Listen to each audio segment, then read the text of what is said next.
Minorities என்பது ஒரு explosive force. இந்த சிறுபான்மை சமூகம் என்பது, இந்த முஸ்லிம் சமூகம் என்பது ஒரு எக்ஸ்ப்ளோசிவ் போர்ஸ். இது ஒரு வெடித்து சிதறக்கூடிய சக்தி.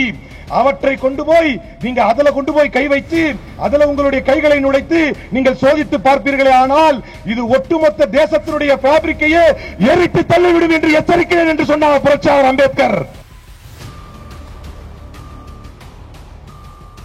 ஒரு முஸ்லிம் எம்பி பாராளுமன்றத்தில் எழுந்து கேட்கிறார், இதை முஸ்லிம் சமூகம் எப்படி ஏற்கும் என்று கேட்கிறார். இதை முஸ்லிம் சமூகம் எப்படி ஏற்கும் என்று கேட்கிறார். அப்போது ஹோம் மினிஸ்டர் அமித்ஷா எழுந்து சொல்கிறார், அது என்ன, யாரை மிரட்டி பார்க்கிறீர்கள், யாரை மிரட்டி பார்க்கிறீர்கள்?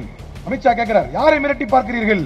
அது என்ன முஸ்லிம் சமுதாயம் ஏற்காது, இது பாராளுமன்றத்தில் இயற்றப்பட்ட சட்டம், நீங்கள் ஏற்றுத்தான் ஆக வேண்டும் என்று சொல்கிறார். இதே அமித்ஷாவிற்கு சொல்கிறேன், நீங்கள் இன்று வருவீர்கள், நாளை சென்று விடுவீர்கள். புரட்சியாளர் அம்பேத்கர் வகுத்து தந்த இந்த அரசமைப்பு சட்டம் என்றைக்கும் நிலைத்திருக்கும். அவர் டிராப்ட் கான்ஸ்டிடியூஷனில் உங்களை பார்த்து எச்சரித்த அந்த எச்சரிக்கை என்றைக்கும் நிலைத்திருக்கும். நீங்கள் தேன் கூட்டில் கை வைத்து விட்டீர்கள். எந்த முஸ்லிம் சமூகத்திற்கு எதிராக நீங்கள் இயற்றினீர்களோ இதே வக்ஃப் அமெண்ட்மென்ட் ஆக்ட் உங்களுக்கான முடிவுரையை எழுதி காட்டும் இன்ஷா அல்லாஹ். இந்தியா முழுக்க இந்த முஸ்லிம்களின் போராட்டம், நடுநிலைவாதிகளின் போராட்டம், நியாயவான்களின் போராட்டம், புரட்சியாளர் அம்பேத்கரின் மாணவர்களின் போராட்டம் தொடர்ந்து ஒலித்துக் கொண்டே இருக்கும். ஜனநாயகத்தை பாதுகாக்கும் வரை, அரசமைப்பு சட்டத்தை தூக்கி பிடிக்கும் வரை, அதை ஓங்கி பிடிக்கும் வரை, அதை உறுதிப்படுத்தும் வரை இந்த ஜனநாயக போராளிகளின் போராட்டம் இந்தியாவில் தொடர்ந்து கொண்டே இருக்கும். எப்படி அன்றைக்கு ஜனவரி 26 புரட்சியாளர் அம்பேத்கர் இந்த அரசமைப்பு சட்டத்தை வைத்துக் கொண்டு இதற்கு பாதிப்பு வந்துவிடுமோ என்று பயந்தாரோ, அன்றைக்கு இந்த சுதந்திர இந்தியாவை அவருடைய கைகளில் பெற்றுக் கொடுத்ததில் பெரும் பங்கு இந்த முஸ்லிம்களுக்கு இருந்தது. மீண்டும் ஒருவர் இங்கே பதிய வைக்கிறேன், அதே அரசமைப்பு சட்டத்திற்கு பாதிப்பு என்றால் மீண்டும் அதே அரசமைப்பு சட்டத்தை இந்த இந்தியாவை ஆளும் சட்டமாக கொண்டு வருவதற்கு மீண்டும் ஒரு சுதந்திர போரை இந்த முஸ்லிம்கள் களத்தில் இறங்கி செய்து காட்டுவார்கள். இஸ்லாமிய சமுதாயத்துக்கு கிடைத்த ஒரு வரப்பிரசாதம் என்று சொல்லலாம். இஸ்லாமியர்களுக்கு எங்கெல்லாம் ஆபத்து ஏற்படுகிறதோ தொலைக்காட்சி ஊடகங்கள் மூலமாக அதை சுக்குநூறாக உடைத்து காட்டும் வழக்கறிஞர் மதிப்பிற்குரிய அலீம் அல் புகாரி அவர்களை கண்டன பேருரையாற்ற நமது ஜமாத்தார்கள் சார்பாக அழைக்கின்றோம். நம்முடைய உணர்வுகளை பதிய வைப்பதற்கும் ஒன்றிய அரசுக்கு நம்முடைய கருத்துக்களை கொண்டு செல்வதற்காகவும் இன்றைய தினம் இந்த நாளில் நாம் குழுமியிருக்கிறோம். ஆங்கிலத்திலே ஒரு சொல் உண்டு, இல் இன்ஃபார்ம்ட் என்று சொல்வார்கள். முறையான செய்திகளை பெறாமல் இருப்பது என்று சொல்வார்கள். உங்களுக்கு எல்லாம் தெரியும், புல்வாமாவிலே ஒரு தாக்குதல் நடந்தது. நம்முடைய பெரும் கண்ணியம் மிகுந்த ராணுவ வீரர்கள், 40 சிஆர்பிஎஃப் ராணுவ வீரர்கள் அந்த தாக்குதலிலே கொல்லப்பட்டார்கள். அப்படி கொல்லப்பட்டவுடன் சத்யபால் மாலிக், அப்போது கவர்னராக இருந்தவர், பாரதிய ஜனதா கட்சியை சார்ந்தவர், அவர் சொன்னார், அவருடைய வார்த்தை, Modi is being ill informed. காஷ்மீர்னா என்னன்னு அவளுக்கு முழுசா தெரியாது, காஷ்மீர்ல எப்படிப்பட்ட அரசியல் சூழல் இருக்கிறது என்பது கூட அவருக்கு முழுமையா தெரியாது. அதை விட கொடுமையான ஒன்றுதான், Modi is being ill informed in all the aspects of the country. அவருடைய வார்த்தையை வச்சு தான் சொல்றேன். எந்த அளவுக்கு இல் இன்ஃபார்ம்ட் என்று சொன்னால், வக்ஃப் என்றால் என்ன, வக்ஃபுடைய படித்தரங்கள் என்ன, வக்ஃபுடைய அடிப்படைகள் என்ன என்றெல்லாம் உண்மையிலேயே இவர்கள் ஆய்வு செய்து உண்மையிலேயே அதை மக்கள் தெரிந்து கொள்ள வேண்டும் என்பதற்காக செய்தார்களா என்றால் நிச்சயமாக கிடையாது. Take a particular community, target them and find fault on them for everything that goes wrong என்று சொன்னான் ஹிட்லருக்கே தத்துவத்தை சொல்லிக் கொடுத்த கோயபல்ஸ். நீ ஆட்சி செய்யறது சரியில்லை, உனக்கு சரியா நிர்வாகமே பண்ண வரல அப்படின்னா ரொம்ப சிம்பிள், ஒரு பர்டிகுலர் கம்யூனிட்டி எடுத்துக்க. கோயபல்ஸுடைய இன்னொரு தத்துவம் கூட உண்டு, உங்களுக்கு எல்லாம் தெரிஞ்சிருக்கும். கோயபல்ஸுடைய தத்துவம், ஹிட்லருக்குன்னு சில தியரிகள் இருக்கு. அது என்னன்னா பிக் லை தியரி அப்படின்னு ஒரு தியரி இருக்கு. என்ன தியரி? என்ன தியரி? அவ்வளவு கஷ்டமான கேள்வியா கேட்டேன். என்ன தியரி? பிக் லை தியரி, பெரும் பொய் தத்துவம். பிக் லை தியரினா என்ன அப்படின்னா, நீ எவ்வளவு பெரிய பொய்யை சொல்ல வேண்டும், இத்தனா படா ஜூட் போல் உத்தனா படா ஜூட் போல் அப்படின்னு சொல்லுவாங்க. எவ்வளவு பெரிய பொய்யை சொல்ல வேண்டும் என்றால், சி இவ்வளவு பெரிய மனுஷன் இவ்வளவு பெரிய பொய்யை சொல்லுவானா அப்படின்னு நினைக்கணும். அவ்வளவு பெரிய பொய்யை சொல்லணும். அப்படி ஒரு பெரிய பொய். பிக் லை தியரியில ஒண்ணுதான், இந்தியாவிலேயே 3வது பெரிய சொத்து வக்ஃபுடைய பெரிய சொத்து என்பதும், அந்த வக்ஃபுடைய பெரிய அந்த சொத்துகள் அனைத்தும் கோயில்களுடைய சொத்தை அபகரித்து இருக்கிறது. அதில் பெரும்பான்மையான சொத்துக்கள் கோயில்களுடைய சொத்தையை அபகரித்து கேட்கிறது. துவாரகா பெட்ல இருந்து, பெங்களூர்ல இருக்கக்கூடிய ஈத்கா கிரவுண்ட்ஸ்ல இருந்து, இப்படி எல்லா இடத்தையும், அதெல்லாம் வந்து இப்ப கவர்மெண்ட் கொடுத்திருக்கக்கூடிய பப்ளிக் இன்ஃபர்மேஷன் பியூரோல இருக்குது. சென்ட்ரல் கவர்மெண்ட் வந்து இல் இன்ஃபார்ம் பண்றான் நம்மளே. நான் சொன்னேன் இல்லையா, இல் இன்ஃபார்ம்ட் அப்படின்னு. தகவல்களை திரித்து முறித்து ஒரு பொய்யான தகவல்களை மக்களிடத்தில் கொடுக்கிறான் ஃபர்ஸ்ட். இப்ப நம்ம எல்லாம் போராட்ட காலத்துக்கு எப்ப வந்திருக்கிறோம்னா, கவர்மெண்ட் என்ன செய்யறான் அப்படின்னா, மைனாரிட்டி அஃபேர்ஸ் மினிஸ்ட்ரி வந்து மிகச்சரியாக சொல்வதா செப்டம்பர் 13, 2024 நம்ம இப்பதான் ஆக்ட் பில்லு பாஸ் ஆகி ஆக்டா மாறினதுக்கு அப்புறம் தான் பெரிய அளவுல களத்துக்கு வந்திருக்கிறோம். ஆனால் செப்டம்பர் 13, 2024 அவன் போய் பேச ஆரம்பிக்கிறான். Ministry of minority affairs explainer of Waqf amendment bill 2024 அப்படின்னு பிரஸ் இன்ஃபர்மேஷன் பியூரோல இருந்து ஒரு அறிக்கையை கொடுக்கிறான். அந்த அறிக்கையை கொடுக்கும் பொழுது லைனா ஒரு கொஸ்டினா கேட்டு வரான். அவன் வந்து விளக்குறானாமா, அவனே கேள்வி கேட்டு அவனே பதில் சொல்கிறான் பொதுமக்களுக்கு. பிரஸ் இன்ஃபர்மேஷன் பியூரோங்கிறது அரசு தரப்பிலிருந்து தரப்படக்கூடிய விளக்கம். அந்த விளக்கம் எப்படி இருந்தது என்றால், முதல்ல கேட்கிறான், what is the meaning of Waqf, வக்ஃபுடைய மீனிங் என்ன. அப்ப அவனே அது விளக்கம் தர்றான், வக்ஃப்னா என்ன அப்படின்னு. அடுத்து, what is the origin of the concept of Waqf, வக்ஃபுடைய அந்த தத்துவம் இருக்கு இல்லையா, அதனுடைய மூலம் எங்கிருந்து வந்துச்சு.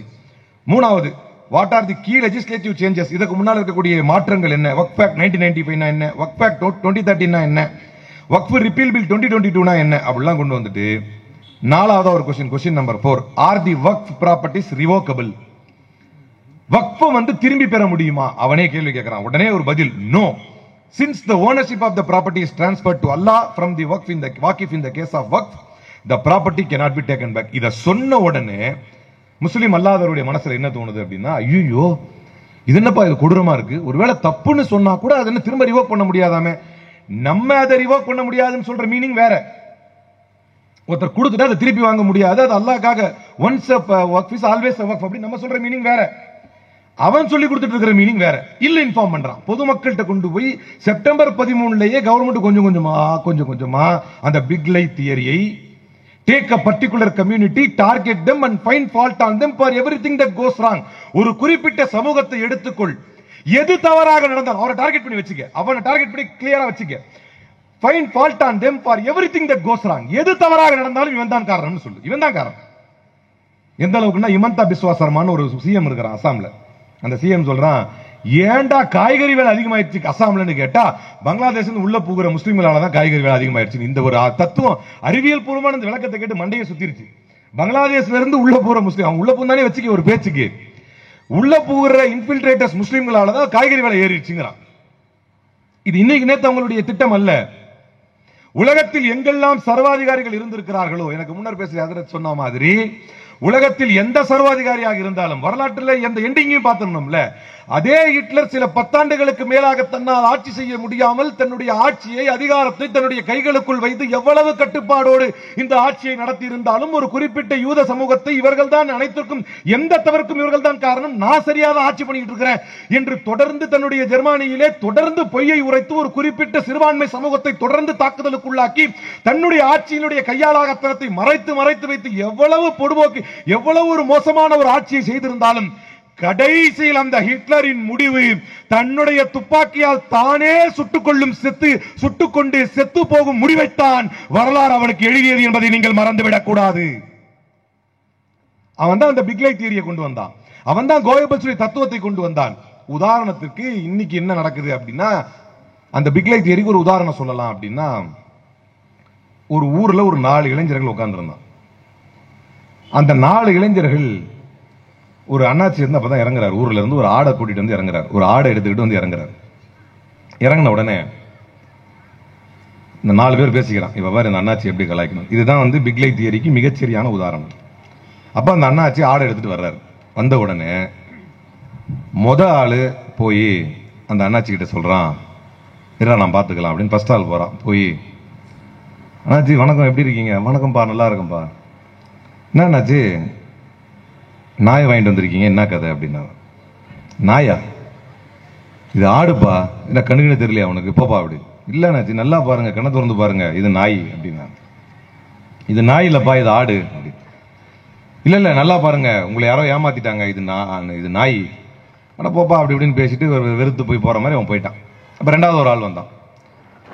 என்னாச்சு, எப்படி இருக்கீங்க? நல்லா இருக்கீங்களா? ரொம்ப நல்லா இருக்கும்பா, ரொம்ப சிறப்பா போயிட்டு இருக்கு அப்படின்னு பேசிட்டே இருக்கும்போது, என்ன பெரிய பணம் சேர்த்துட்டீங்க போல இருக்கு. ஏன்பா?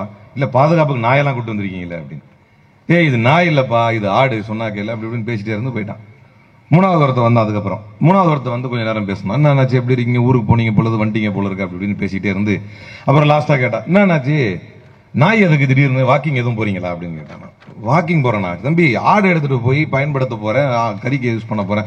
என்னாச்சு நாயை போய் நீங்க ஆடுன்னு இது பண்ணிட்டு இருக்கீங்க அப்படின்னு ரொம்ப வாக்குவாதமாயி தொடர்ந்து 3 பேர் இப்படி சொல்லிட்டா ரொம்ப அப்செட் ஆயிட்டாரு அண்ணாச்சி. இப்ப லாஸ்டா ஒருத்தன் மிச்சம் இருக்காங்க 4 பேர்ல, அவன் வந்தான். அவன் வந்து, என்ன அண்ணாச்சி வணக்கம் அண்ணாச்சி அப்படின்னா. தம்பி, யாரோ ஒருத்த எனக்கு இந்த மாதிரி பாருப்பா, நாயை வந்து ஆடுன்னு ஏமாத்தி வித்துட்டு போயிட்டான்பா அப்படின்னா. அவன் மனசு என்ன போட்டான்? இது நாய் தான் அப்படின்னு போட்டான். இதுதான் ஹிட்லருடைய பிக் தியரி. தொடர்ந்து ஒரு பொய், தொடர்ந்து முஸ்லிம்கள் தங்களுடைய எவன் சொத்தாக இருந்தாலும் திருச்செந்தூரையில் இருக்கிற கோயிலை அபகரிக்கிறதுக்கு கூட வக்ஃபை பயன்படுத்துவார்கள். சொல்லு, பொய்யை சொல்லு. துவாரகா பெட்ல இருக்கக்கூடிய கோயிலை அபகரிப்பதற்கு கூட அதை வக்ஃபுக்கு பயன்படுத்துவார்கள். திரும்ப அந்த பொய்யை சொல்லு. இப்படியே தொடர்ந்து பொய்யை சொல்லி சொல்லித்தான் வக்ஃப் என்பதே எந்த அளவிற்கு போனதென்றால், அந்த நாவிற்கு என்ன நிலையை அல்லாஹ் கொண்டு வருவான் என்பதை பொறுத்திருந்துதான் பார்க்க வேண்டும். புனிதமாக கருதக்கூடிய வக்ஃபு சொத்துக்களை நிர்வகிப்பதற்காக இருக்கக்கூடிய வக்ஃபு போர்டை பார்த்து கிரண் ரிஜ்ஜு என்கின்ற அமைச்சர் பாராளுமன்றத்தில் சொல்கிறார், Waqf board is a land mafia என்கிறார். வக்ஃப் போர்டு என்பது ஒரு லேண்ட் மாஃபியா. பிறருடைய இடங்களை பிடுங்குவதற்காக இவர்கள் மாஃபியாவாக செயல்படக்கூடிய இடம்தான் வக்ஃப் போர்டு என்று பாராளுமன்றத்திலே ஒரு அமைச்சர் பேசுகிறார். What are the issues concerned with Waqf board என்று ஒரு 11வது கேள்வியை கேட்கிறார். கேட்டுவிட்டு சொல்கிறான், மிஸ்யூஸ் ஆஃப் பவர் பை முத்தவல்லிஸ். அது என்னமோ இருக்கிறது உண்மைதான், இதெல்லாம் மறுக்கிறதுக்கு இல்ல. சில விஷயங்களை முத்தவல்லிகள் தங்களுடைய பவர்களை மிஸ்யூஸ் செய்கிறார்கள். நான் maintenance of proper accounts properties by mutawallis, lack of effective coordination, local revenue authorities, issues of removal of encroachments என்று சில முக்கியமான பிரச்சனைகளை உள்ள கொண்டு வந்துட்டு லாஸ்டா சொல்றான், இவைகளை எல்லாம் சரி செய்ய வேண்டும் என்றால் வக்ஃபை கொண்டு வரணும். அதுல ஒரு பாயிண்ட் ஒன்று சொல்றான், நோ ஜுடிஷியல் ஓவர்சைட். நீதிமன்றங்களின் மூலமாக அணுகினால் வக்ஃப் போர்டு வந்து ஒரு குவாசி ஜுடிஷியரி அமைப்பு. வக்ஃப் போர்டு ஒரு தீர்ப்பை கொடுக்கும். அதுக்கப்புறம் வக்ஃப் ட்ரிபியூனலுக்கு போயிட்டா வக்ஃப் ட்ரிபியூனல் ஒரு தீர்ப்பை சொல்லிவிட்டால் அதற்கு மேல அதை வந்து மேல்முறையீடே பண்ண முடியாது. அதனால நமக்கு கண்டிப்பாக வக்ஃப் அமெண்ட்மெண்ட் ஆக்ட் வேணும். இது எவ்வளவு பெரிய பொய். வக்ஃப் ட்ரிபியூனல் ஆக்ட் படி செக்ஷன் 83 சப்கிளாஸ் 9 உடைய வக்ஃப் ஆக்ட் படி ஒரு வக்ஃப் ட்ரிபியூனல்ல ஒரு ஆர்டரை வாங்கிட்டா அதை ரிவிஷன் பெட்டிஷன் மூலமா ஹைகோர்ட்டுக்கு 90 டேஸ்ல போகலாம். அதுவே ஹைகோர்ட் ஆர்டர்ல நம்ம அக்ரீட் ஆயிட்டோம் அப்படின்னு சொன்னா எஸ்எல்பில சுப்ரீம் கோர்ட்டுக்கும் போகலாம்.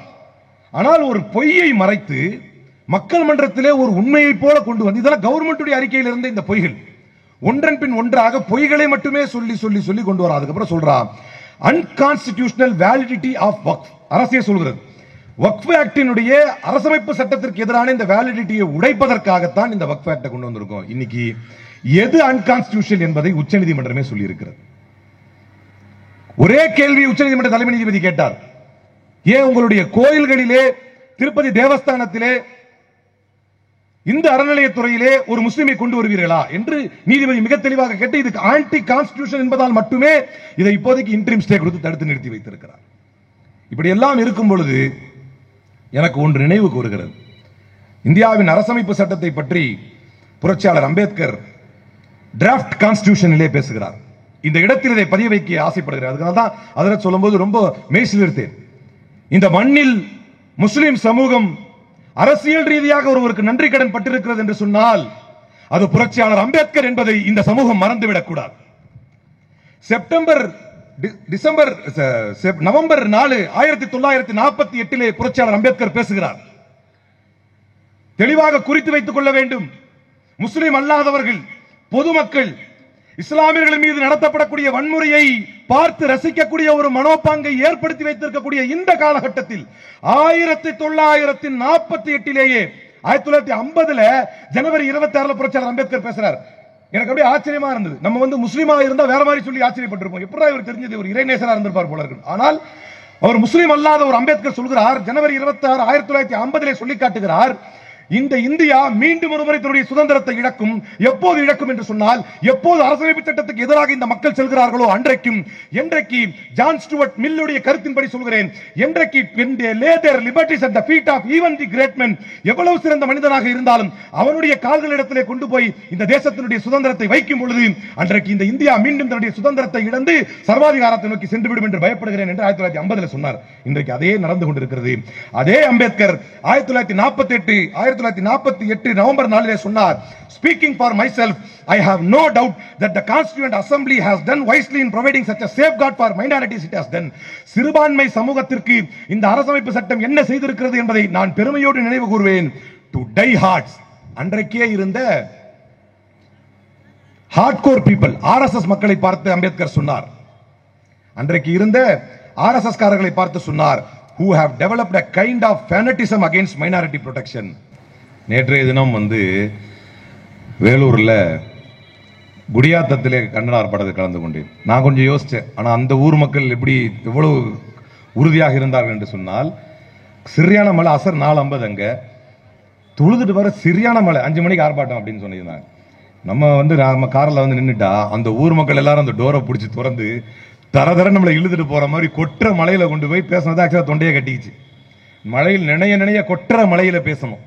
அல்லாஹ் திருமறையில் சொல்கிறான், குலின் கான ஆபாவுக்கும் வ அப்னாவுக்கும் வ இஹ்வானுக்கும் வ அஸ்வாஜுக்கும் வ அஷீரத்துக்கும் வ அம்வாலு நிக்தரஃப்துமுஹா வ திஜாரத்துன் தக்ஷவுன கஸாதஹா வ மசாகின தரதவுனஹா அஹப்ப இலைக்கும் மினல்லாஹி வ ரசூலிஹி வ ஜிஹாதின் ஃபீ சபீலிஹி ஃபதரப்பஸு ஹத்தா யத்தி அல்லாஹு பி அம்ரி. அல்லாஹ் தன்னுடைய திருமறையில் சொல்கிறான், உங்களுக்கு ஒரு வேளை இது மழைதான், சாதாரண மழைதான். ஆனால் அல்லாஹ்வுடைய எச்சரிக்கை எப்படி இருக்கிறது என்று சொன்னால், உங்களுடைய பிள்ளைகளோ உங்களுடைய பெற்றோர்களோ உங்களுடைய உறவுகளோ சேர்ந்து விடுமோ, சேர்ந்து தேங்கி விடுமோ என்று நீங்கள் பயப்படுகிற உங்களுடைய வியாபாரமோ, மசாக்கின தரதவுனஹா, நீங்கள் அதிகம் விரும்புகின்ற உங்களுடைய கடை கண்ணிகளோ உங்களுடைய இடங்களோ உங்களுக்கு அல்லாஹ்வை விட அல்லாஹ்வுடைய பாதையில் இதுபோன்று சமுதாய போராட்டத்திற்காகவும் சமுதாய நிகழ்விற்காகவும் அமர்வதை விட உங்களுக்கு முக்கியமானதாக தெரிந்தால் ஃபதரப்பஸு, நீங்கள் காத்திருங்கள், ஹத்தா யத்தி அல்லாஹு பி அம்ரி, அல்லாஹ் தன்னுடைய கட்டளையை தன்னுடைய செயலை கொண்டு வரும் வரைக்கும் காத்திருங்கள் என்று சொல்கிறான் அல்லாஹ்.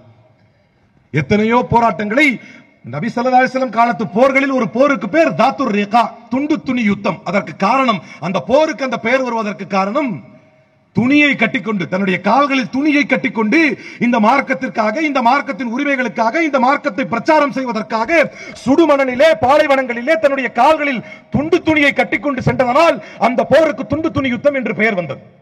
அதனால் அல்லாஹ்விற்காக இந்த சமூகத்திற்காக ஒரு சிறிது காலம் சிறிது நேரம் செலவழிப்பதில் எந்த தவறும் இருந்துவிடப் போவதில்லை. எனவே புரட்சியாளர் அம்பேத்கர் இந்த இந்தியாவுடைய அரசமைப்பு சட்டத்தை கட்டமைத்த புரட்சியாளர் அம்பேத்கர் அவர்கள் சொல்லி காட்டுகிறார், எனக்கு to the trust the good sense and sense of fairness of the majority. அந்த புரட்சியாளர் அம்பேத்கர் சொல்றார், நான் உங்களுக்கு ஒரு விஷயத்தை சொல்றேன், மைனாரிட்டிஸை பொறுத்த வரைக்கும் to die hards who have developed a kind of fanatism against minorities. இன்னைக்கு இருக்கிற அதே மோடி வகைராக்களை பார்த்து, இன்றைக்கு இருக்கக்கூடிய அமித்ஷா வகைராக்களை பார்த்து, RSS வகைராக்களை பார்த்து புரட்சியாளர் அம்பேத்கர் அன்றைக்கே சொல்லி காட்டுகிறார், யாரெல்லாம் மைனாரிட்டிகள் சிறுபான்மையினருக்கு எதிராக ஒரு எண்ணத்தை கொண்டிருக்கிறீர்களோ, அவர்களுடைய பாதுகாப்புக்கு எதிராக எண்ணத்தை கொண்டிருக்கிறீர்களோ, I would like to say two things. உங்களுக்கு 2 விஷயங்களை நான் சொல்லி காட்ட விரும்புகிறேன். One is that minorities are an explosive force which if it erupts can blow up the whole fabric of the state. ரொம்ப தெளிவா சொல்றார். நான் உங்களுக்கு ரொம்ப தெளிவா சொல்றேன், மைனாரிட்டிஸ் என்பது ஒரு எக்ஸ்ப்ளோசிவ் ஃபோர்ஸ். இந்த சிறுபான்மை சமூகம் என்பது, இந்த முஸ்லிம் சமூகம் என்பது ஒரு எக்ஸ்ப்ளோசிவ் ஃபோர்ஸ். இது ஒரு வெடித்து சிதறக்கூடிய சக்தி. அவற்றை கொண்டு போய் நீங்க அதுல கொண்டு போய் கை வைத்து அதுல உங்களுடைய கைகளை நுழைத்து நீங்கள் சோதித்து பார்ப்பீர்களே, ஆனால் இது ஒட்டுமொத்த தேசத்தினுடைய ஃபேப்ரிக்கையே எரித்து தள்ளிவிடும் என்று எச்சரிக்கிறேன் என்று சொன்னார் புரட்சியாளர் அம்பேத்கர். யாருடைய வார்த்தை? இதை ஒரு கால் நான் மேடையில் பேசினால் தவறாக தெரியலாம், ஒரு முஸ்லிமாக நான் சொன்னால் தவறாக தெரியலாம். புரட்சியாளர் அம்பேத்கர் சொன்னார், ஒன்றை சொல்லிக் கொள்கிறேன், RSS அவர் ரொம்ப தெளிவாக அட்ரஸ் பண்ணி சொன்னார், டை ஹார்ட்ஸ். அந்த டை ஹார்ட்ஸ் யாருன்னா RSS, அன்னைக்கு இருந்த RSS. அவர் கொண்டு வந்த அரசமைப்பு சட்டத்தை ஏற்றுக்கொள்ள மாட்டேன் என்று எந்த RSS சொன்னதோ அந்த RSS there is no Indian in the constitution என்று தொடர்ந்து தன்னுடைய பத்திரிகையிலே, தன்னுடைய ஆர்கனைசர் பத்திரிகையில் எழுதியது RSS. மூவர்ண கொடியை ஏற்றுக்கொள்ள முடியாது என்று தொடர்ந்து தன்னுடைய RSS பத்திரிகையிலே எழுதியது, தன்னுடைய ஆர்கனைசர் பத்திரிகையில் எழுதியது RSS. புரட்சியாளர் அம்பேத்கர் சொன்னார், இந்த சிறுபான்மை மக்களுக்கு எதிராக நீங்கள் தொடர்ந்து செயல்படுவீர்களே ஆனால் அவர்கள் ஒரு வெடிக்கின்ற சக்தி. Minorities are an explosive force which if it erupts can blow up the whole fabric of the state. நான் விளையாட்டுக்கு சொல்லல, வெறும் வாயால சொல்லல. ஏன்னா இவனுங்க எல்லாம் இந்த நாட்டை தாண்டாதவனுங்க. மோடிக்கு அமெரிக்கா விசா கொடுக்கல சிஎம்ஆ இருக்கும்போது. இவனுங்க இந்த நாட்டை தாண்டாதவனுங்க. அமித்ஷா தான் சொந்த ஸ்டேட்டுக்குள்ளே போக முடியாதுன்னு தடிப்பார் பண்ணி வச்சிருந்தான். இவனெல்லாம் ஊர போகாதவனுங்க. ஆனால் புரட்சியாளர் அம்பேத்கர் தன்னுடைய இளம் காலத்திலேயே உலகம் சுற்றி வந்து கல்வியை கற்று வந்தவர். அந்த புரட்சியாளர் அம்பேத்கர் சொன்னார், நான் உங்களுக்கு உதாரணத்தோடு சொல்கிறேன், the history of Europe bears ample and appalling testimony of this fact. இதற்கான உதாரணம், இதற்கு போதுமான உதாரணம் உங்களுக்கு ஐரோப்பிய கண்டத்தை சொல்கிறேன். அவர்கள் எப்படி இஸ்லாமியர்கள் மீது கை வைத்ததனால் அவர்களை துண்டாடியதோ முஸ்லிம் சமூகம், அதே போன்றது ஒரு நிலை இந்திய தேசத்திற்கு ஏற்படும் என்று உங்களுக்கு எச்சரிக்கிறேன் என்று சொன்னார் புரட்சியாளர் அம்பேத்கர். இது புரட்சியாளரின் வார்த்தை. மீண்டும் சொன்னார், the other is that the minorities in India have agreed to place their existence in the hands of the majority. So ரொம்ப அழகா சொன்னார். இந்த ஒரு விஷயம் நீங்க அவங்களை டச் பண்ணீங்கன்னா இந்த நேஷனுடைய ஃபேப்ரிக்கே துண்டு துண்டாகி போயிடும். ஒன்னு. ரெண்டாவது, ரொம்ப அழகா சொன்னார் புரட்சியாளர் அம்பேத்கர், நீங்க நல்லா பாத்துக்குவீங்க என்கின்ற ஒரே உத்தரவாதத்தில் தான், மெஜாரிட்டிஸ் நல்லா பாத்துக்குவீங்க என்கின்ற உத்தரவாதத்தில் தான் இந்த மைனாரிட்டிஸ் பாகிஸ்தானுக்கு போகாம இந்தியாவில் இருக்கிறாங்க, அதை மறந்து விடாதீர்கள் என்று சொன்னார் புரட்சியாளர் அம்பேத்கர் அவர்கள். இந்த இரண்டு காரியத்தை அன்னைக்கே சொல்றார். இப்படித்தான் நடக்கும் என்பதை உணர்ந்து வைத்திருந்த புரட்சியாளர் அம்பேத்கர். ஆனால் இன்றைக்கு வக்ஃப் அமெண்ட்மெண்ட் ஆக்ட் ஒன்றன் பின் ஒன்றாக எல்லாமே. அன்னைக்கு கூட என்னுடைய நினைவு சேர்ந்தா, இன்னைக்கு பாஜகவில் இல்லாத அன்னைக்கு தீவிரமாக இருந்த KT ராகவன் இதுல பேசுறாரு. அது என்ன, வள்ளுவர் கோட்டத்தில் பேசுறாரு. பாஜக என்னென்னலாம் சாதனை பண்ணிச்சு தெரியுமா? நான் கூட ரொம்ப ஆச்சரியமா என்னென்னலாம் பேச போறாரு கேட்போம். லைவ்லயே கேட்டேன், என்னெல்லாம் சாதனை பண்ணிச்சு. ட்ரிபிள் தலாக் அமெண்ட்மெண்ட் பில்ல கொண்டு வந்தோம். அடடடா, எவ்வளவு பெரிய சாதனை. நாட்டில் இருக்கிற பசி பட்டினி எல்லாம் இல்லாம போயிருக்கு. அதுக்கப்புறம் என்ன பண்ணீங்க? பாபர் மசூதி இடத்துல ராமர் கோயில கட்டணும், எவ்வளவு பெரிய சாதனை. சரி, அதுக்கப்புறம் என்ன பண்ணீங்க? இந்த அடுத்து வந்து பொது சிவில் சட்டத்தை கொண்டு வர போறோம். அனைத்து சாதனைகளும் யாரை எதிர்த்து? யாருக்கு எதிராக அனைத்து சாதனைகளும்? சிறுபான்மை சமூகத்தை எதிர்த்துதான் இவர்களுடைய அனைத்து சாதனைகளும் இருந்தது.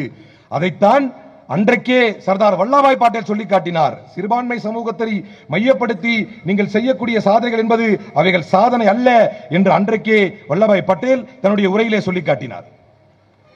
இதையெல்லாம் எதை நமக்கு உணர்த்துகிறது என்று சொன்னால், ஒரு குறிப்பிட்ட சமூகத்திற்கு எதிராக ஒரு பில்லை கொண்டு வந்து முஸ்லிம்களுடைய சொத்துக்கள் என்பது அது இந்திய தேசத்துக்கு எதிரானதாக நிற்கிறது என்கின்ற ஒரு பிம்பத்தை உருவாக்கி, அதன் மூலமாக பெரும்பான்மை இந்து சமூகத்திலே ஒரு எண்ணத்தை உருவாக்கி அங்கிருந்து ஓட்டை எடுத்து விடலாம் என்று நினைப்பதுதான் இவர்களுடைய கணக்காக இருக்கிறது என்பதில் எந்தவித மாற்று கருத்தும் இல்லை. அதனுடைய ஒரு உதாரணமாகத்தான் இன்றைக்கு உச்சநீதிமன்றத்திலே இதை பற்றி கேள்வி எழுகிறது. உச்சநீதிமன்றத்திலே இது விவாதமாக வைக்கப்படுகிறது. உச்சநீதிமன்றத்திலே இதை கேள்வியாகவே வைக்கப்படுகிறது. அப்போது கேட்கிறார், ஆர்டிகிள் 25, ஆர்டிகிள் 26, ஆர்டிகிள் 32 இவைகளை பற்றி விவாதிக்கப்படுகிறது.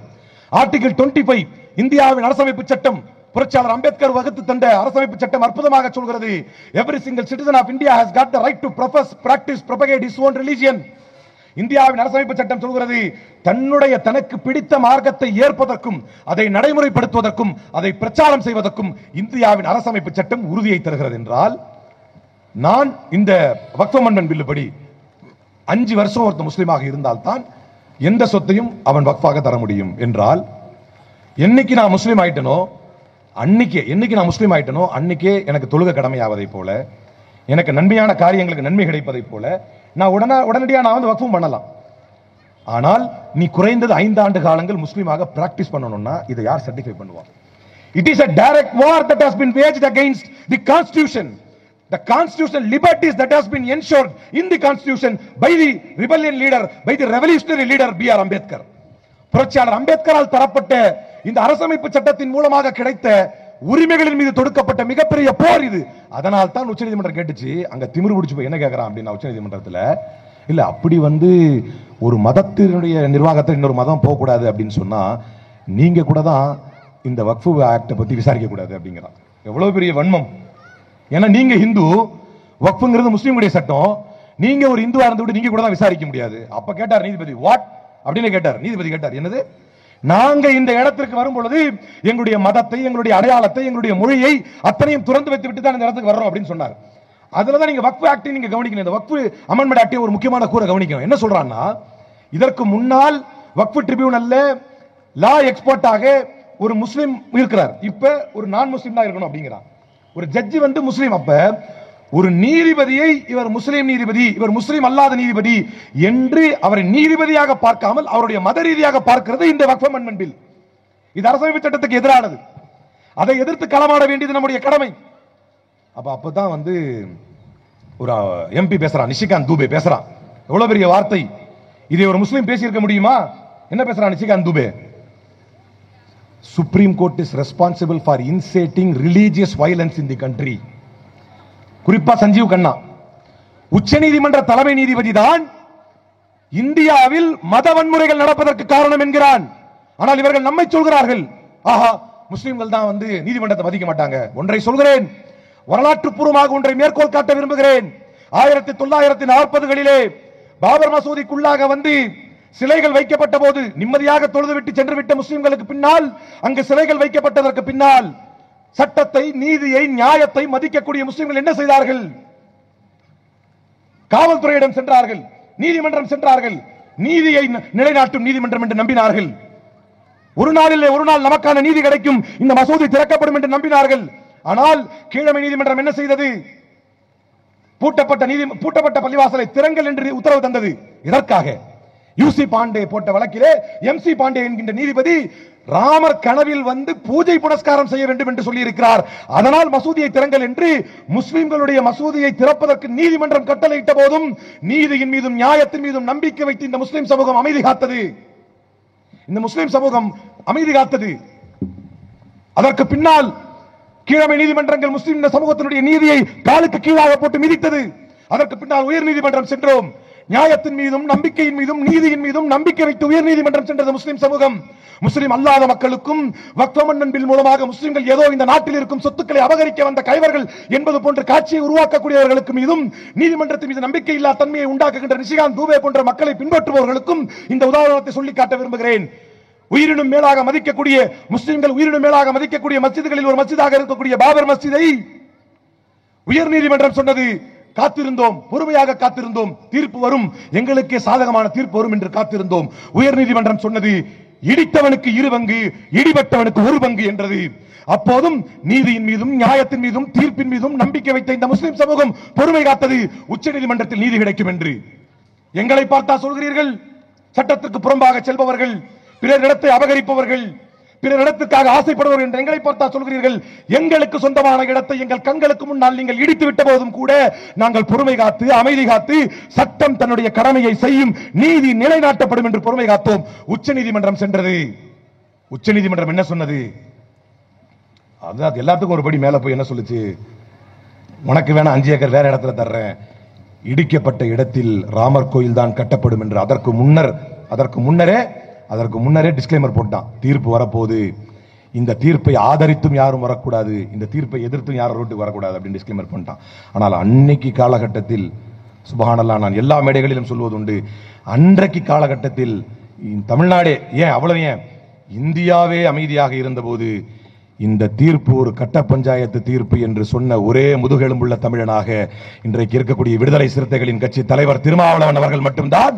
இந்த சமூகம் என்றைக்கும் அவரை நன்றியோடு நினைவு கூறும். அவர் மட்டும்தான் இது கட்ட பஞ்சாயத்து தீர்ப்பு என்று தமிழ்நாட்டில் இல்ல, இந்தியாவிலே எனக்கு தெரிந்த, as far as my legal knowledge is concerned, my political knowledge is concerned, இந்தியாவிலேயே ஒரு மனிதர் சொன்னார் என்றால் அவர் மட்டும்தான். ஆனால் அப்போதும் சட்டத்தின் மீதும் நீதியின் மீதும் நம்பிக்கை வைத்த இந்த முஸ்லிம் சமூகம் நீதி நிலைநாட்டப்படும் ஒரு நாள் இல்லை ஒரு நாள் என்று நம்பிக்கை காத்ததே.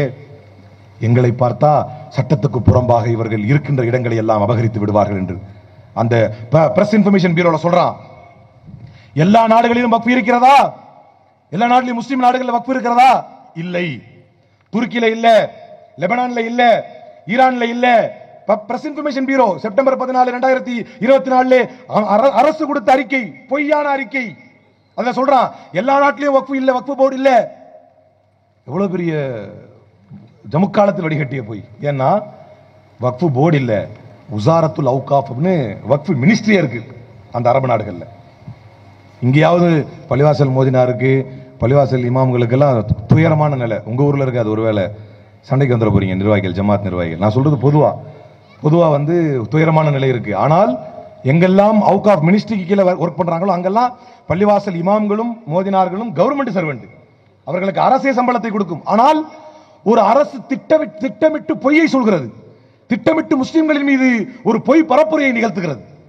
அப்ப அதை எதிர்த்து இன்றைக்கு உச்சநீதிமன்றத்திலே வழக்கு பதிவு செய்யப்பட்டு அதற்கு இடைக்கால தடையை உச்சநீதிமன்றம் விதித்திருக்கிறது. ஆனால் இவன் சொல்கிறான் உச்சநீதிமன்றம் மத வன்முறைகளை தூண்டி விடுகிறது. ஒரு எம்பி உச்சநீதிமன்றம் முஸ்லிம்களுக்கு சாதகமாக சொல்லிருச்சு அப்படிங்கிற ஒரு காரணத்துக்காக நீதித்துறையை மிரட்டி பார்க்கிறார்கள், நீதித்துறையை அரட்டி பார்க்கிறார்கள். ஒரு முஸ்லிம் எம்பி பாராளுமன்றத்தில் எழுந்து கேட்கிறார், இதை முஸ்லிம் சமூகம் எப்படி ஏற்கும் என்று கேட்கிறார். இது முஸ்லிம் சமூகம் எப்படி ஏற்கும் என்று கேட்கிறார். அப்போது ஹோம் மினிஸ்டர் அமித்ஷா எழுந்து சொல்கிறார், அது என்ன, யாரை மிரட்டி பார்க்கிறீர்கள், யாரை மிரட்டி பார்க்கிறீர்கள்? அமித்ஷா கேட்கிறார், யாரை மிரட்டி பார்க்கிறீர்கள்? அது என்ன முஸ்லிம் சமுதாயம் ஏற்காது, இது பாராளுமன்றத்தில் இயற்றப்பட்ட சட்டம், நீங்கள் ஏற்றுத்தான் ஆக வேண்டும் என்று சொல்கிறார். இதே அமித்ஷாவிற்கு சொல்கிறேன், நீங்கள் இன்று வருவீர்கள், நாளை சென்று விடுவீர்கள். புரட்சியாளர் அம்பேத்கர் வகுத்து தந்த இந்த அரசமைப்பு சட்டம் என்றைக்கும் நிலைத்திருக்கும். அவர் டிராப்ட் கான்ஸ்டிடியூஷனில் உங்களை பார்த்து எச்சரித்த அந்த எச்சரிக்கை என்றைக்கும் நிலைத்திருக்கும். நீங்கள் தேன்பூட்டில் கை வைத்து விட்டீர்கள். எந்த முஸ்லிம் சமூகத்திற்கு எதிராக நீங்கள் இயற்றினீர்களோ இதே வக்ஃப் அமெண்ட்மென்ட் ஆக்ட் உங்களுக்கான முடிவுரையை எழுதி காட்டும் இன்ஷா அல்லாஹ். எழுதி வைத்துக்கொள். வரலாறு இல்லை நினைக்கிறீங்களா? எந்த பாபர் மசூதி இடத்தில் நீங்கள் ராமர் கோயிலை கட்டினீர்களோ மறந்து விடாதீர்கள். பாபர் மசூதி இடத்தில் ராமர் கோயிலை கட்டினீர்கள். You thought that it would be a turning point in your political career. நீங்க நினைச்சீங்க அது ஒரு டர்னிங் பாயிண்ட் ஆயிரும் நினைச்சீங்க. என்ன நடந்தது? சிவன் சொத்து குலநாசம் என்பார்கள் தமிழிலே. இந்துக்களின் நம்பிக்கையின்படி சிவன் சொத்து குலநாசம். வைரமுத்து கூட எழுதினார், ராமர் மனிதரா, ராமர் கடவுளா? ராமர் மனிதர் என்றால், ராமர் கடவுள் என்றால் கடவுள் பிறப்புமற்றவர் இறப்புமற்றவர், பிறப்பற்ற கடவுளுக்கா பிறப்பிடம் தேடுவீர்? ராமர் மனிதன் என்றால் மனித கடவுளுக்கா மசூதி இடித்தீர் என்று கேட்டார்.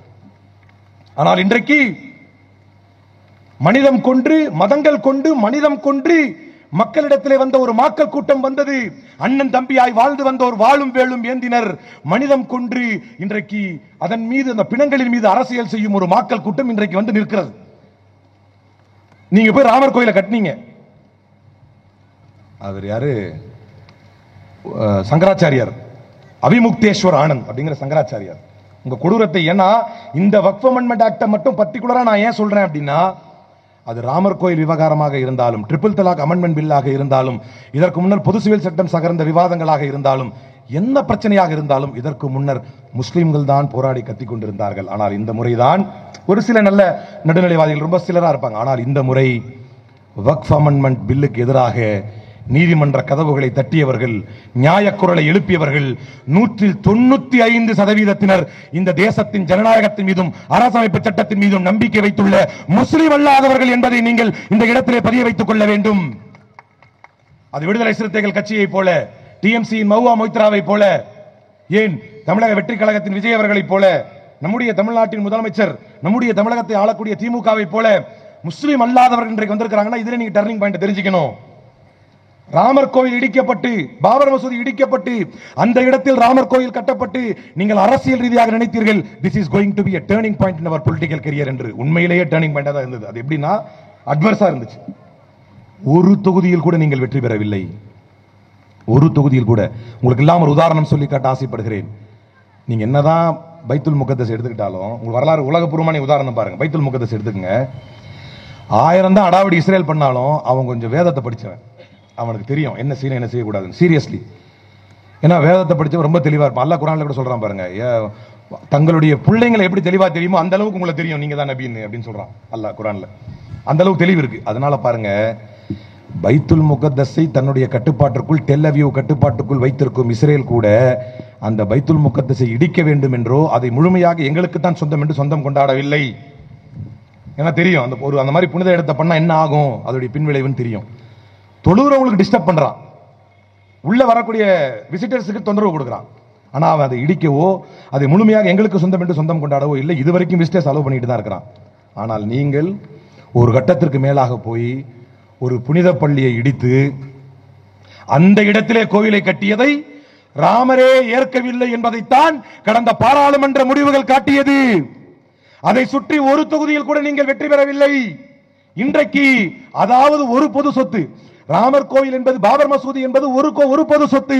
அதற்கே உங்களுக்கு அவ்வளவு பெரிய பின்விளைவு என்றால் எழுதி வைத்துக் கொள்ளுங்கள். சிவன் சொத்து குலநாசம் என்பதை போல இந்தியா முழுக்க இருக்கக்கூடிய பொது சொத்தின் மீது கை வைத்து விட்டீர்கள். இதுவே உங்களுடைய அரசியல் அத்தியாயத்திற்கான இறுதி முடிவுகளாக அமையும் என்பதை எழுதி வைத்துக் கொள்ளுங்கள். இறைவன் பார்த்துக்கிறான். இதுதான் உங்களுடைய கடைசி. ஏன்னா அவனுக்கு தெரியும், உங்களுடைய முப்பாட்டன் யூதர்களுக்கு தெரிந்த அறிவு உங்களுக்கு இல்லாம இருக்கிறதுக்கு காரணம் என்ன என்பதை நீங்கள் புரிந்து கொள்ள வேண்டும். அப்போ ஒவ்வொரு சப்ஜெக்டா இந்த மண்ணுக்குள்ளே இன்னைக்கு பகல்காம்ல அட்டாக் நடக்குதுன்னா உடனே அதை கொண்டு டைவர்ட் பண்ண பார்க்கறான். உடனே கேஷ் சென்சஸ் கொண்டு வந்து டைவர்ட் பண்ண பார்க்கறான். எனக்கு தெரிந்து இந்த வக்ஃப் அமெண்ட்மென்ட் பில்லை பொறுத்த வரைக்கும் நான் ஏற்கனவே சொன்ன பார்த்தீங்களா, இவருடைய அரசியல் அத்தியாயம் இங்கே முடிவு கொண்டு வரும்னு. பீகாரிலே நிதிஷ்குமாருடைய கட்சியிலிருந்து 2 எம்பி ராஜினாமா பண்றான். இதை மேற்கோள் காட்டி இது சரி வராது அப்படின்னு 2 எம்பி ராஜினாமா பண்றான். அங்க ஆல்ரெடி சந்திரபாபு நாயுடுக்கு தொந்தரவு இருந்துகிட்டு தான் இருக்குது முஸ்லிம்கள் மத்தியில் இருந்து. இது அரசியல் ரீதியாக எவ்வளவு பெரிய பின்னடைவை ஏற்படுத்தும் என்று அவர்களுக்கு தெரியும். ஆனால் நான் ஏற்கனவே சொன்னதை போல ஒரு குறிப்பிட்ட சமூகத்தை மையப்படுத்தி ஒரு குறிப்பிட்ட சமூகத்தை தாக்குதலுக்கு உள்ளாக்கி முஸ்லிம் அல்லாத மக்களிடத்தில் தான் இந்த செய்தியை கொண்டு போய் சேர்க்க வேண்டும். இது லேண்ட் கிராபிங் மாஃபியா அல்ல. எங்களுடைய முன்னோர்கள், எங்களுடைய ஏழைகள் படிப்பதற்காக, எங்களுடைய இயலாதவர்கள் படிப்பதற்காக, எங்களுடைய அனாதைகள் படிப்பதற்காக, எங்களுடைய அனாதைகள் மேம்பாட்டிற்காக, எங்களுடைய ஏழைகளின் மேம்பாட்டிற்காக தரப்பட்ட சொத்தின் மீது இவர்கள் கை வைத்திருக்கிறார்கள். இந்த மண்ணில் ஒரு சமூகம், புரட்சியாளர் பழனிபாபா அவர்கள் சொல்லிக் காட்டுவதை போல இந்த மண்ணில் ஒரு சமூகம் யாருக்கும் அநீதி இழைக்காமல், யாருடைய சொத்தையும் அபகரிக்காமல், யாருக்கும் அக்கிரமம் செய்யாமல், அநியாயம் செய்யாமல் வாழ்கிறது என்று சொன்னால் உண்மையாய் உழைத்தோம், உதரமும் உதிர்த்தோம், உயிரையும் கொடுத்தோம், புனைப்பெயர் தந்தனர் பாகிஸ்தான் பிரியர்கள் என்று காந்தியுடன் இருந்தோம், பல களங்களில் கலந்தோம், சிறைவாசம் சுவைத்தோம், பங்கை தர மறுத்தனர் பாட புத்தகங்களிலும் புகைப்படங்களிலும் கூட சந்திரபோஸின் போராட்ட படைகளை தலைமையேற்று சென்றோம் அன்று, அதற்கு பட்டம் தந்தனர் இன்று பயங்கரவாதிகள் என்று. தொப்பியும் தாடியும் விடுதலை போரில் உண்மை தீவிரம் காட்டியதாலோ அவை தீவிரவாதத்தின் அடையாளங்கள் ஆகி போயின. ஆம் தீவிரவாதிகள் தான், ஆம் தீவிரவாதிகள் தான், சாந்தியை சமாதானத்தை காப்பதில் தீவிரவாதிகள் தான். தியாகத்தால் வரலாறு படைத்தோம் அன்று, சிலர் துரோகத்தால் உண்மை வரலாறு இழந்தோம் இன்று.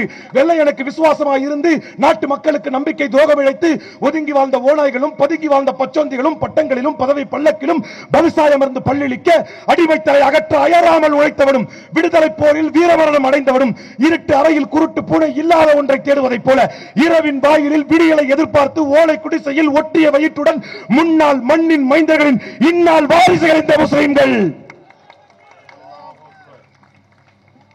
எங்களை அந்நியப்படுத்துவதற்கும் எங்களை குறிவைத்து தாக்குவதற்கும் இது பல நாள் நடக்காது. உலக வரலாற்று பக்கங்களை புரட்டி பார்த்துக் கொள்ளுங்கள். மோடியும் அமித்ஷாவுக்கும் எச்சரிக்கை தருகிறேன். இதை குறிப்பெடுத்துக் கொண்டிருக்கும் ஒன்றிய உளவுத்துறைக்கும் சொல்கிறேன். இதை கொண்டு போய் டிட்டாச்மென்ட் மூலமாக கொண்டு போய் கொடுங்கள். இதைத்தான் உங்களுடைய செய்தியாக நீங்கள் தர வேண்டும். 2 முக்கியமான செய்திகளை நான் சொல்கிறேன். வரலாற்று பக்கங்களை புரட்டி பாருங்கள். 25 ஆண்டுகள் ஷஹீத் பாலைவன போராளி உமர் முக்தார், லிபியாவின் பாலைவன போராளி உமர் முக்தார். நானும் ஒரு பாலைவன போராளி பத்தி எல்லாம் சொல்லிக்கிட்டு இருக்கிறேன். நம்முடைய மழை போராளிகள் இன்னும் கூட மழையில நினைஞ்சிடக்கூடாது அப்படின்னு கோச்சிட்டு போயிட போறாங்க. பேசாம இதை நின்று கேட்கறதே பெரிய விஷயம், போடா மழையில நிக்கிறோம் அப்படின்னு சொல்லி. யாரெல்லாம் இங்கு ஒரு இவ்வளவு பெரிய ஒரு சோசியல் காசுக்கு பெண்கள்லாம் அப்படி அசராமல் அமர்ந்து இருக்கக்கூடிய உங்களுக்கும், இந்த நெருங்கி இந்த மேடையில் அமர்ந்து கொண்டிருக்கக்கூடிய நன்மக்களுக்கும் அல்லாஹ் சொர்க்கத்திலேயே மிக உயர்ந்த சொர்க்கமான ஜன்னத்துல் ஃபிர்தௌஸ் என்கின்ற உயர்ந்த சொர்க்கத்தை அல்லாஹ் நசீபாக்குவானாக. மன் யக்பரத் கதமாஹு ஃபீ ஸபீலில்லாஹ் ஃபகத் ஹர்ரமஹுல்லாஹு அலைஹின் நார். வாக்குறுதி மாறாத இறைவனின் தூதர் ஸல்லல்லாஹு அலைஹி வஸல்லம் அவர்களுடைய வாக்கு. யாருடைய இரு கால்கள் இது போன்ற நற்காரியங்களில் இறைவனுடைய பாதையில் புழுதிப்படுகிறதோ, ஜஸ்ட் தூசி பட்டாலே, சும்மா புழுதி பட்டாலே, ஃபகத் ஹர்ரமஹுல்லாஹு அலைஹின் நார், அவர்களுக்கு அல்லாஹ் நரகத்தை ஹராமாக்குகிறான் என்றார்கள் அல்லாஹ்வுடைய தூதர். நம் அனைவருக்கும் அல்லாஹ் நரகத்தை ஹராமாக்குவானாக. சும்மா தூசி பட்டாலே நரகத்தை ஹராமாக்குறான்னா தண்ணி கொஞ்சம் தூசியோட பெருசுதான். இந்த மழையில் நினையக்கூடிய ஒவ்வொருவருக்கும், அதை பொருட்படுத்தாமல் சமுதாய போராட்டத்தில் பங்கெடுக்கும் ஒவ்வொருவருக்கும் அல்லாஹ் உயர்ந்த உயர்ந்த உயர்ந்த நற்கூலிகளை தந்தருள் புரிவானாக. அப்படியே அந்த ஓர நிக்கிறவங்களுக்கும் கொடுப்பானாக, வராம இருக்கிறவங்களுக்கும் கொடுப்பானாக. அப்புறம் அவங்க என்ன, அவங்களுக்கு 1000 காரணம் இருக்கும் பாவம், எல்லாம் பலகீனமான ஈமான் தானே, என்னையோட சேர்த்து சொல்றேன். அப்ப பாலைவன போராளி உமர் முக்தார் சிறைபிடிக்கப்படுகிறார். கையை உயர்த்துகிறார். கையை உயர்த்த வரலாறு படிச்சு பாருங்க. தூக்கு கயிறு நிக்குது, தூக்கு கயிறு இப்படி மாட்டிட்டு நிக்குது. இப்படி கையை உயர்த்துகிறார், கையை உயர்த்தி கேட்டுக்கிறார், நான் எனக்கு என்னுடைய பழைய குரானை கொடுங்க. குரானை கொஞ்சம் படிச்சுக்கிறாரு, இறுதி ஆசை குரானை படிச்சுக்கிறார். அப்புறம் கையை உயர்த்துறார். சொல்லப்படுகிறது அவருடைய உடலில், வரலாற்றில் எழுதப்படுகிறது அப்படி, அவருடைய உடலில் அவர் தூக்கிலிடப்பட்டதற்கு பின்னால் மலம் ஜலம் இல்லவே இல்லை என்று சொல்லப்படுகிறது. அப்ப அவர் கையை உயர்த்தி, சுபஹான் அல்லாஹ், அதை இப்போது சொன்னாலும் மெய்சில் இருக்கிறது, அவர் கையை உயர்த்தி தூக்கு கயிறு நிக்குது, இந்த குரானை ஓதிட்டு கையை உயர்த்தினார், இப்படி கீழே போட்டார். அவர் சொல்றார், நான் கீழே போடும்போதே என்ன தூக்கில் போட்டுருங்க அப்படின்னு. அவர் கையை கீழே போடுறார், கீழே போட்டோன்னு தூக்கில் போடுறாங்க. ஆனால் அதை சுற்றி இருந்து பார்த்த மக்கள் சொன்னார்கள், அவர் கைகளை கீழே போடும் பொழுதே அல்லாஹ் அவருடைய உயிரை எடுத்து விட்டாங்க. அதுக்கப்புறம் இவர்கள் அவருடைய உயிரற்ற உடலைத்தான் கொன்றார்கள் என்று சுப்ஹானல்லாஹ் சுற்றி இருந்தவர்கள் சொல்வார்கள். ஒரு சமுதாய போராட்ட களத்தில் அப்படி இருக்கிறதுக்கு ஒரு பெரிய அந்தஸ்து. அதையும் இதுக்காக சொல்றேன்.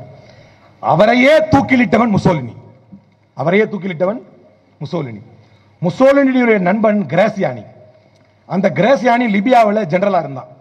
அவன் சொல்றான், என் கிளாஸ்மேட் தான் முசோலினி, ஆனா அந்த முசோலினி கிட்ட, என் ஃப்ரெண்டு தான், என் ஃப்ரெண்டு முசோலினி கிட்ட நான் சிரிச்சு பேசவோ கணச்சு பேசவோ கூட முடியாது, அப்படின்னு கூட செய்ய முடியாது. அவ்வளவு பெரிய ஒரு சர்வாதிகாரி. அவனுக்கு முன்னாடி இவங்கள ஒண்ணுமே இல்லை, கணச்சு சும்மா அப்படி கணச்சு கூட பேச முடியாது, அவ்வளவு பெரிய கொடூர கொடுங்கோல அப்படி இருந்தான். என் ஃப்ரெண்டு தான், ஆனா இத்தனைக்கும் என் கிளாஸ்மேட் அப்படி இருந்தான். அந்த பாலைவன போராளி உமர் முக்தாரையே தூக்கிலிட்டார். தன்னுடைய நண்பர்கள் கூட அவனுக்கு அருகிலே ஒரு பேச்சு பேச முடியாது, ஒரு கணிக்க முடியாது, அவ்வளவு பெரிய சர்வாதிகாரியாக இருந்தார். 25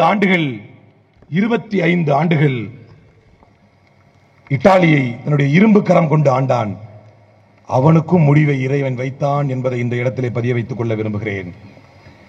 மிலானை நோக்கி ஓடினான். மக்கள் புரட்சி ஏற்பட்டது. சிறுபான்மை சமூகங்களை, நாதியற்ற மக்களை, உதவியில்லாத மக்களை அடித்து நொறுக்கி நசுக்கி தன்னுடைய பலத்தை காட்டிய அயோக்கியன் முசோலினி ஓடினான். தன்னுடைய மனைவி பெட்டாச்சியுடன் ஓடினான். தன்னுடைய 15 மந்திரிகளுடன் ஓடினான். மொத்தம் 17 பேரை மிலானுக்கு செல்லும் வழியிலே மடக்கி பிடித்தார்கள் போராளிகள். தலைகீழாக தொங்கவிடப்பட்டது முசோலினியின் உடல். கொல்லப்பட்டான் முசோலினி. அவனுடைய மனைவி கொல்லப்பட்டாள். அவனுடைய 15 மந்திரிகளும் கொல்லப்பட்டார்கள். 17 பேரும் நடு ரோட்டிலே நாயை தொங்க விடுவது போல் தொங்க விடப்பட்டார்கள். The corpses were spat and beaten என்று வரலாறு சொல்கிறது. அந்த இறந்த உடல்களை எச்சிலால் துப்பினார்கள், செருப்பை கழற்றி அடித்தார்கள். அதே போன்றது ஒரு கேவலமான முடிவைத்தான் எப்பேற்பட்ட சர்வாதிகாரிக்கும் இறைவன் வைத்திருக்கிறான் என்பதை நீங்கள் மறந்து விடாதீர்கள். வரலாறு சும்மா மாறாது. தன்னுடைய துப்பாக்கியை எடுத்து தானும் சுட்டுக் கொண்டு தான் ஆசையாய் வளர்த்த நாயை கூட சுட்டுக் கொன்றான் ஹிட்லர் என்பதுதான் வரலாறு. யாரையும் முன்னால பேசக்கூடாது, நாங்க சொல்றதான் கேட்கணும். அப்படியே இந்த சீனை அப்படியே பார்லிமெண்ட் கொண்டு போற ஒரு முஸ்லிம் பாராளுமன்ற உறுப்பினர் எழுந்து சொல்கிறார், இதை எப்படி என் முஸ்லிம் சமூகம் ஏற்கும் என்று கூக்குரலிடுகிறார். தன்னுடைய ஜனநாயக உரிமையை பதிய வைக்கிறார். ஜனநாயகத்துக்கு உட்பட்டு பேசுகிறார். அவரை மிரட்டுகிறார் ஒரு ஹோம் மினிஸ்டர். அது என்ன, முஸ்லிம் சமூகம் ஏற்காது?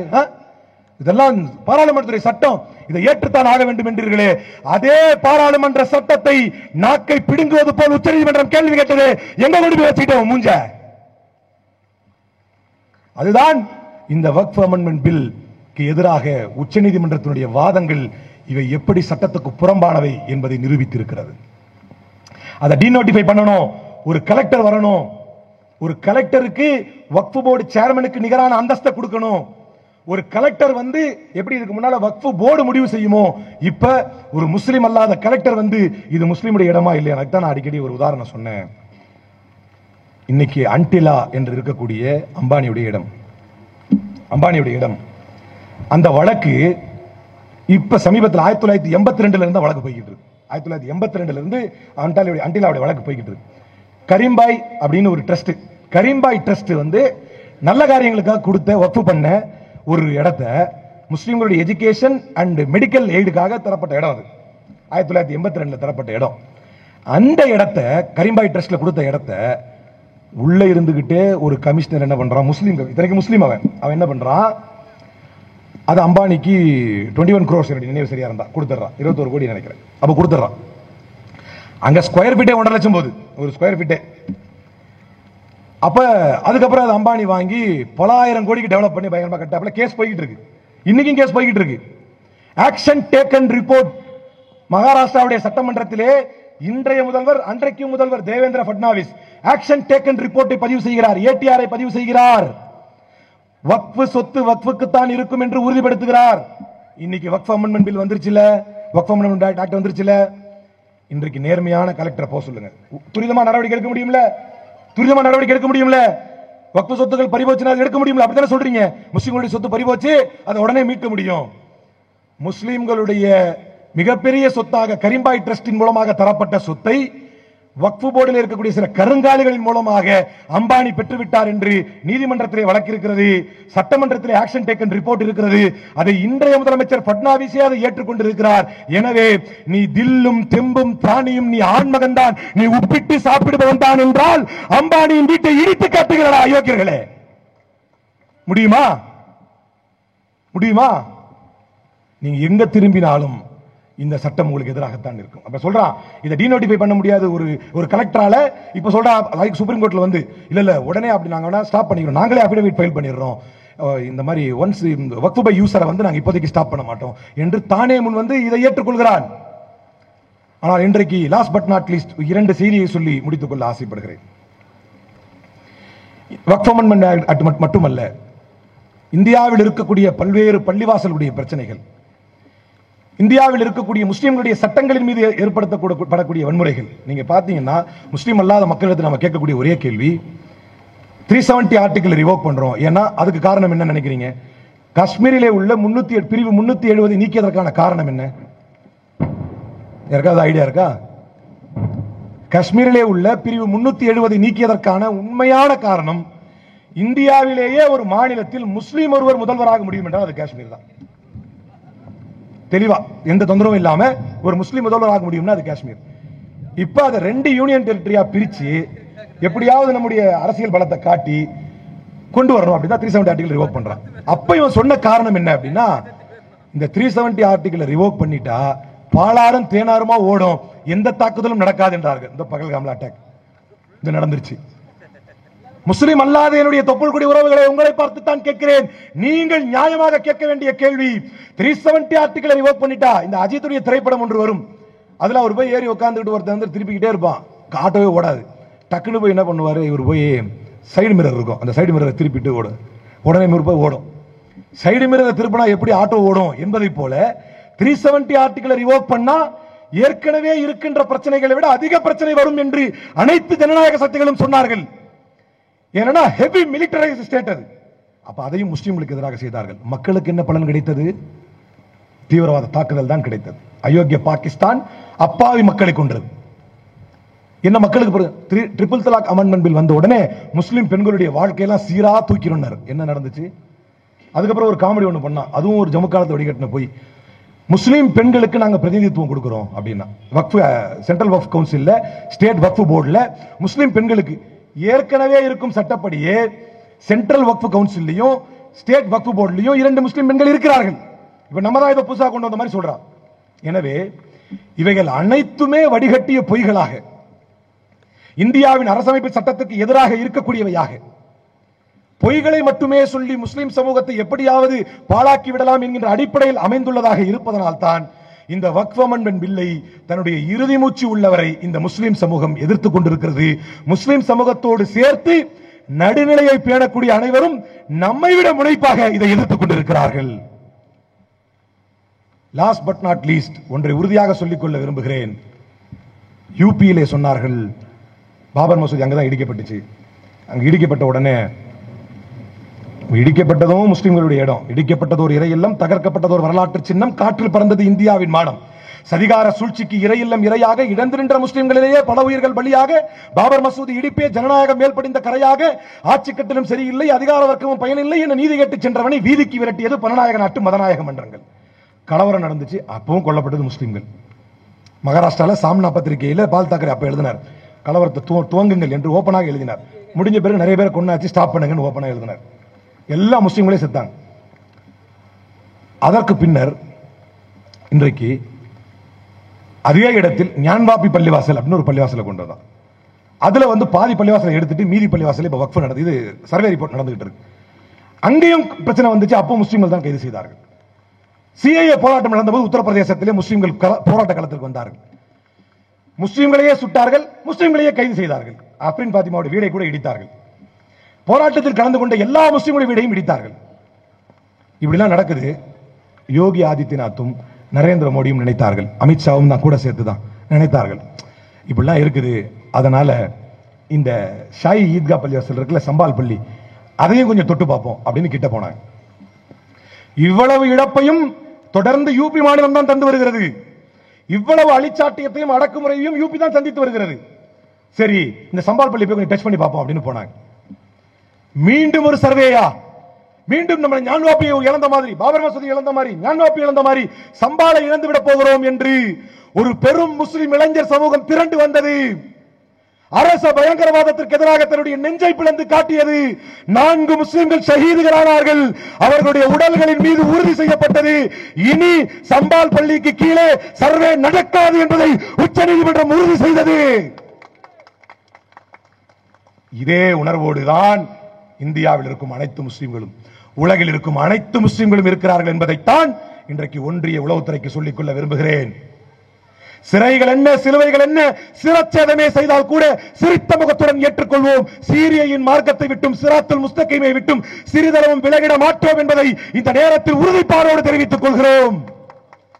இந்தியா முழுக்க இந்த முஸ்லிம்களின் போராட்டம், நடுநிலைவாதிகளின் போராட்டம், நியாயவான்களின் போராட்டம், புரட்சியாளர் அம்பேத்கரின் மாணவர்களின் போராட்டம் தொடர்ந்து ஒலித்துக் கொண்டே இருக்கும். ஜனநாயகத்தை பாதுகாக்கும் வரை, அரசமைப்பு சட்டத்தை தூக்கி பிடிக்கும் வரை, அதை ஓங்கி பிடிக்கும் வரை, அதை உறுதிப்படுத்தும் வரை இந்த ஜனநாயக போராளிகளின் போராட்டம் இந்தியாவில் தொடர்ந்து கொண்டே இருக்கும். எப்படி அன்றைக்கு ஜனவரி 26 புரட்சியாளர் அம்பேத்கர் இந்த அரசமைப்பு சட்டத்தை வைத்துக் கொண்டு இதற்கு பாதிப்பு வந்துவிடுமோ என்று பயந்தாரோ, அன்றைக்கு இந்த சுதந்திர இந்தியாவை அவருடைய கைகளில் பெற்றுக் கொடுத்ததில் பெரும் பங்கு இந்த முஸ்லிம்களுக்கு இருந்தது. மீண்டும் ஒருவர் இங்கே பதிய வைக்கிறேன், அதே அரசமைப்பு சட்டத்திற்கு பாதிப்பு என்றால் மீண்டும் அதே அரசமைப்பு சட்டத்தை இந்த இந்தியாவை ஆளும் சட்டமாக கொண்டு வருவதற்கு மீண்டும் ஒரு சுதந்திர போரை இந்த முஸ்லிம்கள் களத்தில் இறங்கி செய்து காட்டுவார்கள். அதில் எந்த மாற்று கருத்தும் இல்லை என்பதை இந்த அவையின் மூலமாக, கொட்டும் மலையில் இந்த போராட்ட களத்தின் மூலமாக, இந்த பொதுக்கூட்டத்தின் மூலமாக ஒன்றிய உளவுத்துறைக்கு கருத்தாக சொல்லி வாய்ப்பளித்த இந்த வளத்தூர் ஜமாத் நிர்வாகிகளுக்கு நன்றி கூறி, எல்லாவற்றுக்கும் மேலாக மீண்டும் ஒருமுறை துவா செய்கிறேன். இந்த மழையை பொருட்படுத்தாமல் அமர்ந்த ஒவ்வொரு இளைஞர்களுக்கும், வாலிபர்களுக்கும், பெரியவர்களுக்கும், பெண்களுக்கும் அல்லாஹ் மிகப்பெரிய அருளை செய்வானாக. நம்முடைய சட்டத்தில் கை வைத்த அயோக்கியர்களுக்கு, அல்லாஹ்வுடைய சட்டத்தின் மீது கை வைப்பவனுக்கும் பொது சொத்தின் மீது கை வைப்பவருக்கும் என்ன கதி ஏற்படும் என்பதை வரலாற்றில் இதுவரை அல்லாஹ் எதை செய்தானோ அதை இந்த அயோக்கியர்களுக்கு செய்து காட்டு இறைவா என்று இருகரம் ஏந்தி இறைவனை இறைஞ்சி கேட்டு உரைக்கு திரையிடுகிறேன். ஸலாம் அலைக்கும் வரஹ்மத்துல்லாஹி வபரகாத்துஹு.